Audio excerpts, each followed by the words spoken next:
Ya, saudara, pengalamannya sebagai anak pemulung yang kesulitan mendapatkan akses pendidikan membuat Nurida mendirikan Saung Baca Garpu, tempat bimbingan belajar gratis. Seperti apa perjalanannya membangun Saung Baca Garpu? Simak sosoknya berikut ini.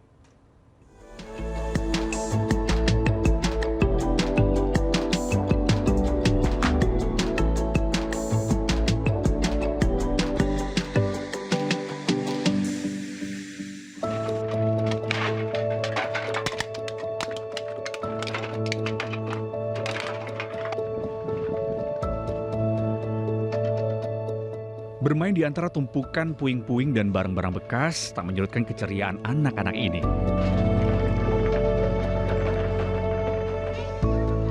Mereka adalah anak-anak pemulung yang tinggal di pinggiran kawasan Taman Pemakaman Umum Pondok Kelapa, Jakarta Timur. Sejak usia dini, mereka terpaksa beradaptasi dengan lingkungan yang keras.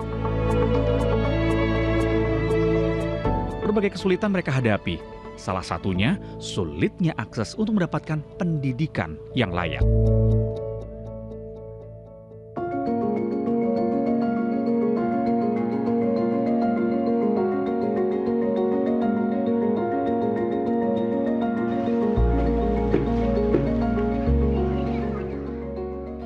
Masalah ini mengetuk hati Nurida, seorang pengajar yang juga pernah merasakan pahitnya hidup sebagai seorang anak pemulung. Karena kan background saya sendiri, saya memang sama seperti mereka. Saya juga anak-anak pemulung.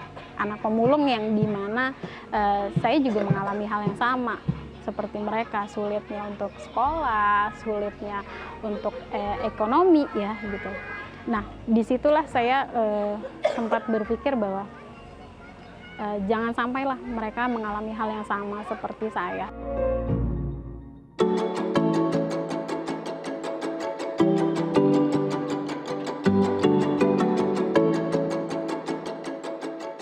Nurida dan kawan-kawannya mendirikan Saung Baca Garpu, tempat belajar mengajar bagi anak-anak pemulung di TPU Pondok Kelapa, Jakarta Timur.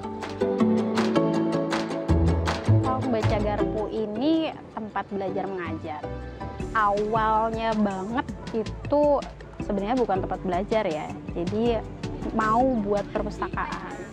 Karena memang dari kumpulan kakak-kakak yang suka membaca nih, gitu, termasuk aku. Yaudah kita buat yuk perpustakaan.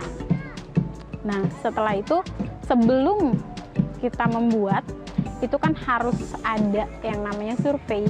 Di survei 2 hari aku nginep daerah sini juga, apa sih yang dibutuhin sama mereka gitu kan ya. Setelah diteliti sama tanya-tanya sama ibu-ibunya bahwa yang dibutuhkan itu kayak tempat les aja mbak gitu. Anak-anak bisa datang ke Saung Baca Garpu secara gratis. Tidak ada pembagian khusus jam belajar di Saung Baca Garpu.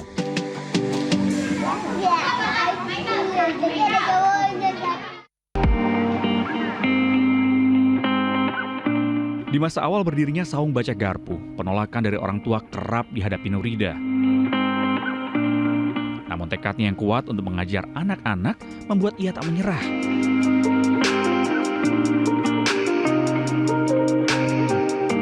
Nurida ingin memastikan anak-anak memiliki masa depan cerah. Alhamdulillahnya ada peningkatan dan ada banyak perubahan, di mana awalnya orang tua juga banyak yang berpikir bahwa ngapain sih belajar gitu, nggak penting gitu. Saya pernah ngalamin itu. Terus saya juga pernah berdebat juga sama orang tua bahwa suatu saat anak mau masuk sekolah itu akan dituntut membaca dan menulis dan berhitung. Saya bilang seperti itu, alah ngapain katanya, kan nanti sekolahnya tuh nggak pakai gitu-gituan. Oh ya sudah, silahkan. Akhirnya benar, terjadilah gitu bahwa mereka, iya nih anak saya nggak bisa baca. Terus bilang ya sudah, kalau mau silahkan belajar. Akhirnya dari situ orang tersebut punya pengalaman bahwa oh iya, saya jangan melakukan hal yang sama. Dan saat ini anaknya pun regenerasinya dimasukkan ke Saung Baca juga. Karena mereka tahu bahwa Saung Baca ini manfaatnya buat mereka ada.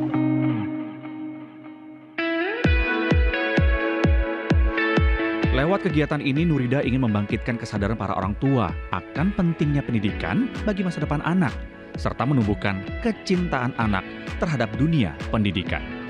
Sekarang usianya 4 tahun, dari 2 tahun udah ikut-ikut pertama ada ipar saya, dia kan les dari sini, ikut dia, sampai sekarang masih ikut-ikut. Perkembangannya banyak, kayak dari pertama kan, nah anak-anak ya belajar masih kayak susah, megang pensil aja susah, kayak yang cuma coret-coret aja. Kalau sekarang udah bisa ngikutin aturan dari Mbak Ida yang kasih, Mbak Ida ngasih apa ada ngikutin gitu. Ya, aku pertamanya nggak tahu kan Saung Baca Garpu. Aku tahunya tiba-tiba udah didaftarin. Terus aku les dari kecil sampai sekarang. Terus udah tambah umur gede, akhirnya aku bantuin Mbak Ida.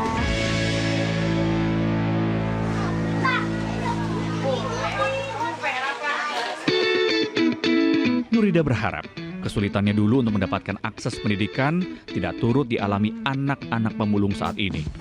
Ia ingin membuka akses informasi seluas-luasnya agar anak-anak pemulung bisa mendapatkan pendidikan yang lebih baik demi masa depan mereka kelak. Kita nggak ada pencapaian yang muluk-muluk ya, asal mereka bisa mandiri aja, terus sama mereka juga sadar bahwa pendidikan ini penting. Itu buat kakak-kakak Saung itu udah pencapaian yang luar biasa gitu. Sampai anak-anak berpikir bahwa Saung ini tidak memanfaatkan mereka dan mereka tidak menjadi generasi yang mental gratisan.